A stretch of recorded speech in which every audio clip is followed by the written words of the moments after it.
ہجر اسود کا دلچسپ واقعہ۔ جب حضرت آدم علیہ الصلاۃ والسلام کو جنت سے نکالا گیا اور زمین پر اتارا گیا تو اس رات حضرت آدم علیہ السلام بڑی وحشت محسوس کر رہے تھے، بڑے مایوس تھے اور پوری اس دنیا میں رات کو اکیلے بیٹھے تھے۔ اسی رات اللہ تعالیٰ نے جنت کے دو جوہرا یعنی حجر اسود۔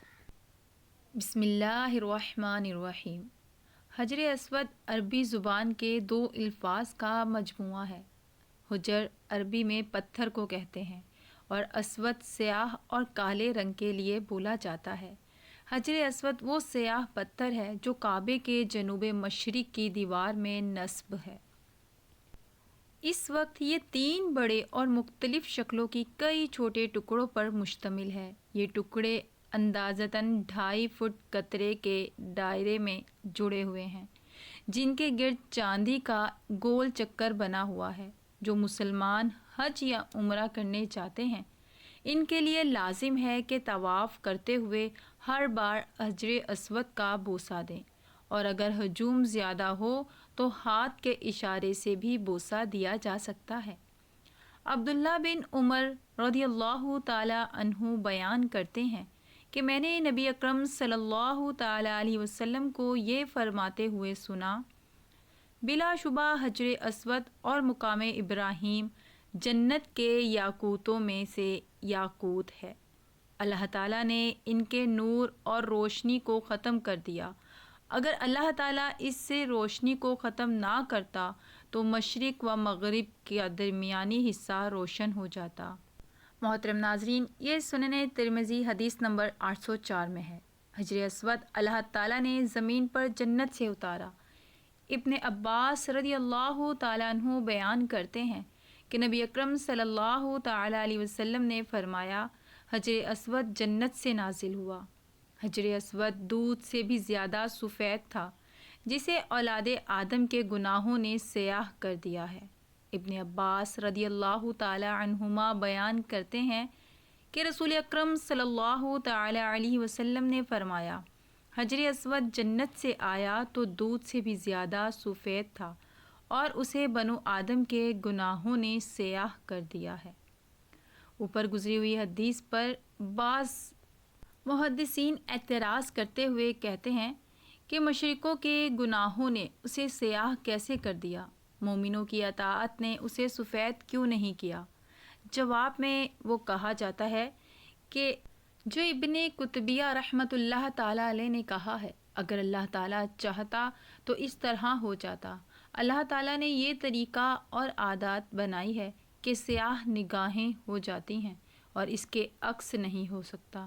اور محب الطبری کا کہنا ہے کہ سیاہ رنگ میں اہل بصیرت کے لیے عبرت ہے، اور اس طرح کے اگر گناہ سخت قسم کے پتھر پر اثر انداز ہو کر اسے سیاہ کر سکتے ہیں تو دل پر ان کے اثر ہونا زیادہ سخت اور شدید ہوگا۔ حجر اسود روز قیامت ہر اس شخص کی گواہی دے گا جس نے اس کا حق کے ساتھ استلام کیا۔ ابن عباس رضی اللہ تعالی عنہما بیان کرتے ہیں کہ نبی اکرم صلی اللہ تعالی علیہ وسلم نے حجر اسود کے بارے میں فرمایا، اللہ کی قسم، اللہ تعالیٰ اسے قیامت کو لائے گا تو اس کی 2 آنکھیں ہوں گی جن سے یہ دیکھے گا، اور زبان ہوگی جس سے بولے گا، اور ہر اس شخص کی گواہی دے گا جس نے اس کا حقیقی استلام کیا۔ نبی اکرم صلی اللہ تعالی علیہ وسلم نے حجر اسود کا بوسہ لیا، اور امت بھی نبی اکرم صلی اللہ تعالی علیہ وسلم کی اتباع میں اسے چومتی ہے۔ حضرت عمر رضی اللہ تعالی عنہما حجر اسود کے پاس تشریف لائے اور اسے بوسہ دے کر کہنے لگے، مجھے یہ علم ہے کہ تو ایک پتھر ہے، نہ تو نفع دے سکتا ہے اور نہ ہی نقصان پہنچا سکتا ہے۔ اگر میں نے نبی اکرم صلی اللہ تعالی علیہ وسلم کو تجھے چومتے ہوئے نہ دیکھا ہوتا تو میں بھی تجھے نہ چومتا۔ اسلام سے پہلے خانہ کعبہ کی تعمیر و مرمت کے دوران حجر اسود کی تنصیب کے معاملے پر عرب قبائل کا ایک دوسرے پر تلواریں اٹھا لینا اور حضرت محمد مصطفیٰ صلی اللہ تعالی علیہ وسلم کے فیصلے سے معاملے کا بہترین حل نکل آنا تاریخ میں واقعہ تحکیم کے نام سے جانا جاتا ہے۔ واقع کچھ یوں ہے کہ خانہ کعبہ کی دیواروں کی مرمت کا کام کیا گیا تھا، جس میں کچھ قبائل نے حصہ لیا۔ مرمت کا کام ہو چکا، لیکن جب حجر اسود کا نصب کرنے کا وقت آیا تو قبائل میں اختلاف ہوا۔ ہر ایک اس پتھر کو اپنے ہاتھ سے رکھنے کی سعادت حاصل کرنا چاہتا تھا۔ اس مسئلے نے نازک صورت حل کا اختیار کر لی۔ اختلافات بڑھے اور ایک بڑی جنگ ہونے کے آثار پیدا ہونے لگے تھے کہ یہ تجویز پیش کی گئی کہ جو شخص کل صبح سب سے پہلے حرم میں داخل ہوگا اس کا فیصلہ قبول کر لیا جائے گا۔ دوسرے دن جو شخص سب سے پہلے حرم میں داخل ہوا اور حضرت محمد مصطفیٰ صلی اللہ تعالیٰ علیہ وسلم ہی تھے، آپ کو دیکھ کر سب نے پکارا، امین آ گیا، ان کا فیصلہ ہمیں قبول ہوگا۔ اس طرح آپ صلی اللہ تعالیٰ علیہ وسلم کے حکم مقرر کیے گئے۔ آپ صلی اللہ تعالیٰ علیہ وسلم نے اپنی چادر بچھا کر اپنے دستے مبارک سے اس پر حجر اسود رکھا اور تمام قبائل کے سرداروں کو چادر پکڑنے کا حکم دیا۔ اس طرح تمام قبائل کے سرداروں نے چادر پکڑ کر اس جگہ پر رکھی جہاں یہ مبارک پتھر نصب کرنا تھا۔ پھر آپ صلی اللہ تعالیٰ علیہ وسلم نے اپنے دستے مبارک سے اس کو اپنی جگہ پر رکھ دیا۔ اس طرح ایک بڑی لڑائی ہوتے ہوتے رہ گئی اور ہر قبیلے کی خواہش بھی پوری ہو گئی، جو آپ صلی اللہ تعالیٰ علیہ وسلم کے حسن تدبیر کا نتیجہ تھا۔ اس واقعے کے وقت آپ صلی اللہ تعالیٰ علیہ وسلم کی عمر تقریباً 35 سال تھی۔ حضرت آدم علیہ السلام کو جب جنت سے راندہ درگاہ کیا گیا، جنت سے یعنی نکالا گیا تو زمین پر اتارا گیا، تو لکھا یہ ہے کہ آدم علیہ السلام جب وہاں سے نکلنے لگے تو انہوں نے وہاں سے حجر اسود کو اٹھا لیا۔ حجر اسود کو بطور موڑے کے یعنی بیٹھنے کے لیے ایک سیٹ کے طور پر حجر اسود کو بغل میں لے لیا اور زمین پر اتار دیا گیا۔ اور دوسری روایت میں آتا ہے کہ جس رات آدم علیہ السلام کو آسمان سے زمین پر اتارا گیا تو اس رات آدم علیہ السلام بڑی وحشت محسوس کر رہے تھے، بڑے مایوس تھے اور پوری اس دنیا میں ہو کے بھی عالم میں اکیلے رات کو بیٹھے ہیں اور بڑے مایوس ہیں اور وحشت طاری ہے۔ اسی رات میں اللہ تبارک تعالیٰ نے جنت کے 2 جواہر یعنی ایک حجر اسود اور دوسرا مقام ابراہیم اس رات آدم علیہ السلام کے ساتھ زمین پر اتار دیے۔ جب صبح کی روشنی پھیلی تو آدم علیہ السلام نے اپنے پاس یہ دونوں پتھر پڑے دیکھے تو آپ علیہ السلام پہچان گئے کہ یہ تو میری جنت کے ساتھی ہیں۔ تو آپ علیہ السلام نے جنت کے ان دونوں پتھروں کو اٹھا کر اپنے سینے سے لگا لیا، ان کو بغل میں رکھ لیا اور اس سے تسکین حاصل کرنے لگے اور سوچنے لگے کہ جنت کا ایک سامان میرے ساتھ آ گیا ہے۔ اس طریقے سے اللہ تعالیٰ نے ان دونوں پتھروں کو زمین پر اتارا۔ اور عجیب بات یہ ہے کہ ایک حدیث میں آتا ہے کہ آدم علیہ السلام جو حجر اسود لے کر آئے تھے، اصل میں حجر ایک فرشتہ تھا۔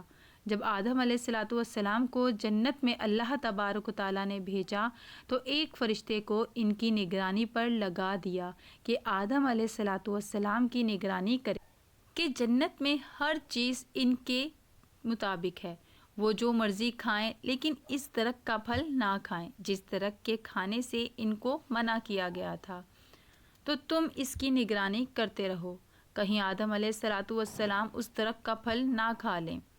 چنانچہ یہ فرشتہ آدم علیہ السلام کی نگرانی کرتا رہا تو آدم علیہ السلام بھی محتاط رہے اور جنت کے اندر وقت گزارتے رہے۔